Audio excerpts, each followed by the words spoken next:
بسم اللہ الرحمن الرحیم۔ حضرت انس بن مالک رضی اللہ تعالیٰ عنہ فرماتے ہیں کہ میں نے حضور صلی اللہ علیہ وسلم سے زیادہ بچوں پر شفیق اور مہربان نہیں دیکھا۔ مدینہ کی اوالی بستیوں میں آپ صلی اللہ علیہ وسلم کے صاحبزادے حضرت ابراہیم رضی اللہ تعالیٰ عنہ کے لیے دودھ پینے کا انتظام ہوا تھا۔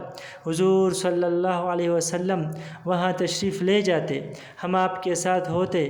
آپ صلی اللہ علیہ وسلم گھر کے اندر تشریف لے جاتے، حالانکہ اندر دھواں ہوتا تھا، کیونکہ دودھ پلانے والی عورت کے خاوند لوہار تھے۔